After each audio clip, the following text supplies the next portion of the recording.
and they're all in line.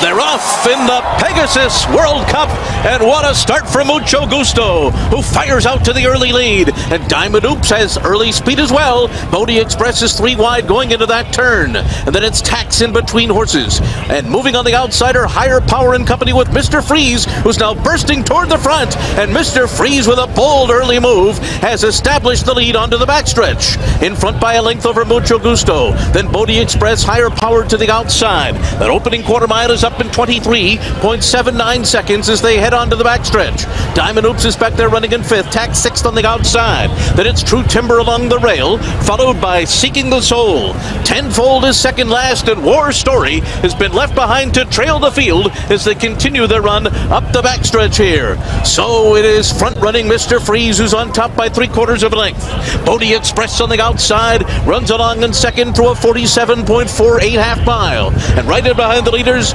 is Mucho Gusto, who's down at the rail with a half mile to go.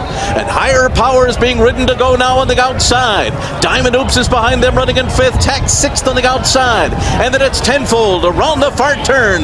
Mr. Freeze is the leader. Bodie Express runs up alongside of him. Mucho Gusto travels well now. He's 3 wide and he's edging up toward the top 2. Diamond Oops is 4th.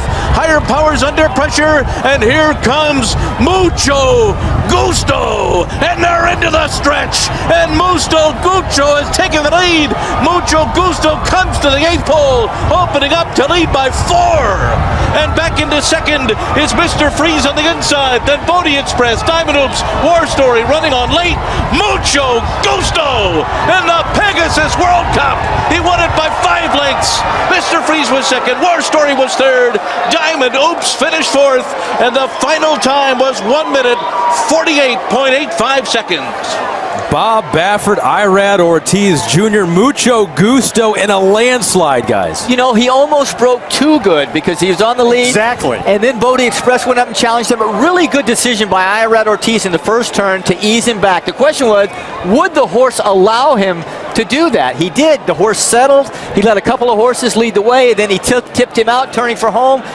Really good decision by Irad Ortiz, but the horse was phenomenal in accepting all of these different things for him. You just saw Jimmy Barnes, Bob Baffert's assistant, the assistant to the Stars, who is so well known with American Pharaoh, sweeping the Triple Crown on the road all the time with Baffert's horses. The grade 1 couch pays off again for Bob Baffert. But yeah, I mean, this horse had to be finessed. They did not want him on the early lead, and he beat the gate. All of a sudden, he's a length and a half in front, and you got to figure out a way to get him back.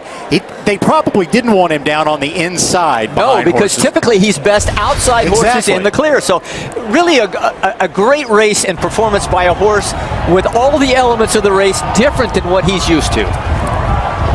Coming down the stretch here, he's in full command. Nobody's going to run in it. Bodie Express hung in there really well. And of course, Mr. Freeze hung in there pretty well himself. A very disappointing performance for Higher Power, who was completely out of gas by the time they hit the top of the stretch and wound up crossing the finish line last of the starters, so hopefully he's okay. Mr. Freeze in the mix there with War Story as well, but it is Mucho Gusto with the win. Let's get it down to Nick.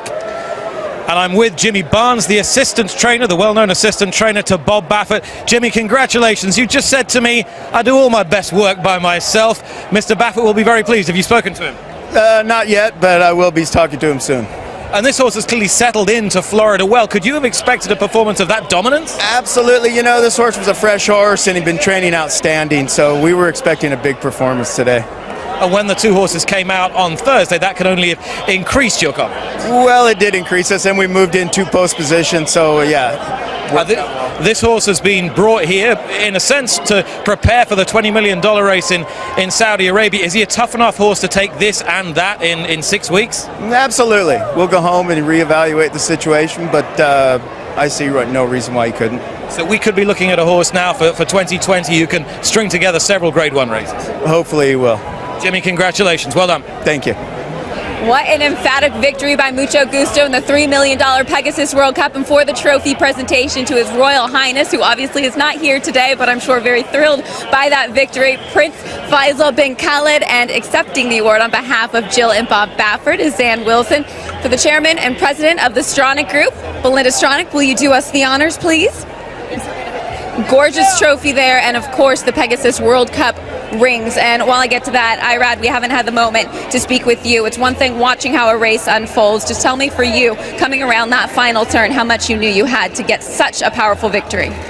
He was going very good the whole race, and by the triple I start working on him. He gets some time to start going, but as soon as he take off, he start picking up the pace, and he just take off going to the quarter pole and he explode. Appears you made the right decision. Thanks my agent, and I want to thank Bob Buffer for letting me ride the horse. And the owners. Congratulations to all the connections here. There's a lot to like about Mucho Gusto. Congratulations to His Royal Highness Prince Faisal bin Khaled, Irad Ortiz, and of course Bob